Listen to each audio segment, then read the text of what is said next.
درود و مهر به همه همراهان عزیز فراز اسکیلز. خوشحالیم که دوباره در مسیر سفر خودسازی کنار هم هستیم. این اپیزود رو تیم تولید محتوای فراز اسکیلز با عشق و دقت براتون آماده کرده. امروز میخوایم درباره حسی حرف بزنیم که خیلی از ما تجربهش کردیم ولی معمولاً نادیده میگیریمش. همون حس سردرگمی، مثل وقتایی که نمیدونیم دقیقاً برای چی داریم زندگی میکنیم یا تلاش میکنیم. تصور کن یه روز صبح از خواب بیدار میشی، کارها رو طبق روال انجام میدی، لبخند میزنی، پیامها رو جواب میدی، اما یه جایی وسط روز بیدلیل خسته‌ای، انگار چیزی کم شده. یه سوال توی ذهنت میچرخه: همه این کارها آخرش قراره به چی برسه؟ اگه این حس رو تجربه کردی، این اپیزود برای توه. نه برای اینکه کسی جوابت رو از بیرون بده، بلکه برای اینکه با هم ببینیم چرا این سوال درون خیلیامون زنده است، از کجا میاد و چطور میشه باهاش کنار اومد یا حتی ازش عبور کرد. گاهی به خودم میگم ما در یکی از پیچیده ترین دورانهای تاریخ زندگی میکنیم، دورانی که در اون تقریبا همه چیز هست اما معنا گم شده. زندگی پر از تصویر و صدا و سرعت شده، اما در عمق یک سکوت سنگین حس میشه. آدم‌ها پرمشغله تر از هر زمان دیگه‌اند، ولی درونشون خلأ بیشتری احساس میکنن. در دنیایی زندگی میکنیم که همه چیز در دسترسه، اما رضایت نایابه. هر روز صدها تصویر میبینی، دهها پیام میگیری، اما در ته دلت یک صدای آروم میپرسه همه اینا قراره چه معنایی داشته باشه؟ نسل‌های قبل مسیرهای مشخص‌تری داشتن، چارچوب واضح‌تر بود، اما حالا ما موندیم با آزادی بی حد و مرز و دنیایی بدون جهت نما. وقتی آزادی هست اما معنا نیست، آدم سردرگم میشه. این سردرگمی فقط توی ذهن نیست، یک احساس واقعی و انسانیه، یه جور خلأ درونی که وقتی زندگی به ظاهر کامل دیگران رو توی شبکه‌های اجتماعی میبینی شدیدتر میشه. اما مهمه بدونی این حس نشونه ضعف نیست، نشونه بیداریه. همون لحظه‌ای که ذهن شروع میکنه سوالهای واقعی بپرسه. بذار با یه مثال ساده بگم. سینا جوون پر انرژیه که کار خوب و دوستای زیاد و برنامه‌های جالبی برای آینده داره، اما مدتیه با خودش احساس خستگی میکنه. هر روز طبق برنامه کار میکنه، تفریح داره، اما یه حس درونش زمزمه میکنه که میگه همه اینها برای چی؟ یا آخر هفته تصمیم میگیره گوشی رو خاموش کنه و از شهر بره بیرون، فقط با خودش باشه. اونجا وسط طبیعت میفهمه که مدتی از خودش فاصله گرفته. شروع میکنه به نوشتن، به فکر کردن درباره چیزهایی که واقعا براش مهمن. از اونجا کم کم معنا برمیگرده، نه با اتفاقی بزرگ بلکه با آگاهی کوچیک. این خلاصه مسیر خیلی از ماهاست. معنای زندگی ناگهان پیدا نمیشه، ساخته میشه ذره ذره در تجربه های روزمره، در انتخاب های کوچک و در نوع نگاه ما به سختی ها. حالا بیا یه نگاه عمیق‌تر بندازیم.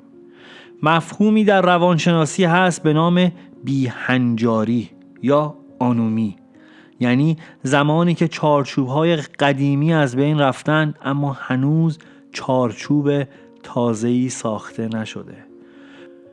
جامعه به ما میگه آزاد باش، اما نمیگه با این آزادی چه کار کنیم. شبکه‌های اجتماعی هم با حجم تصویرها و مقایسه‌ها این حس رو تشدید میکنن. نتیجه چی میشه؟ احساس ناکافی بودن تبدیل میشه به بخشی از زندگی روزمره. آزادی بدون معنا مثل نقشه‌ای بدون جهت شماله. حالا بریم سراغ راهکارها، چیزهایی ساده اما مؤثر. اول از همه پذیرش، یعنی بگی الان حس سردرگمی دارم بدون اینکه خودتو قضاوت کنی. این جمله نقطه شروع تغییره. بعدش با گام‌های کوچیک پیش برو. یک تماس، یک قدم، یک یادگیری جدید. همین گام‌های کوچیک کم کم معنا می‌سازن. در نگاه روانشناسی معنا گفته میشه که معنا در 3 بخش ساخته میشه: عمل، تجربه و نگرش. عمل یعنی انجام کارهای کوچک و معنادار. تجربه یعنی ساختن لحظه هایی که حس زنده بودن میدن. و نگرش یعنی حتی در رنج واکنشی انتخاب کنی که درونش امید باشه. ادامه دادن با انگیزه یعنی معنا توی نتیجه نیست، بلکه توی خود تلاش کردنه. قانون 1% رو یادت باشه: هر روز فقط یک چیز رو 1% بهتر کن. داشتن آدم‌های امن هم خیلی مهمه. کسی که بتونی باهاش صادقانه حرف بزنی، بدون قضاوت، بدون نقاب. همین گفتگوها بار دل رو سبک میکنه، حتی اگر جواب قطعی نداشته باشن. و یه کار جالب، یه دفترچه برای خودت درست کن. هر روز چند تجربه کوچیک اما معنادار رو بنویس. نوشتن معنا رو ثبت میکنه، حتی وقتی فراموشش میکنی. در مسیر پیدا کردن معنای زندگی، اشتباه، تردید و خستگی طبیعیه. قرار نیست همیشه پر انرژی باشی، فقط کافیه به مسیر پایبند باشی. گاهی لازمه فقط مکث کنی، نفس بکشی و دوباره ادامه بدی. رنج بخشی از زندگیه، اما میتونه معلم باشه، نه دشمن. وقتی شرایط رو نمیتونی عوض کنی، زاویه نگاهت رو تغییر بده. گاهی معنا درست از دل سختی بیرون میاد. برات چند تا تمرین ساده پیشنهاد دارم. 2 دقیقه حضور در لحظه، 10 دقیقه نوشتن آزاد، نیم ساعت وقت برای یک علاقه شخصی، هفته 1 تجربه تازه و هر روز ثبت 3 چیز کوچک اما هدفمند. در کنارش با 1 نفر گفتگوی صادقانه داشته باش و تصمیمات رو قابل تغییر نگه دار. چرخه معنا ساده است: آگاه شو، بپذیر، کشف کن، عمل کن و بازاندیشی کن.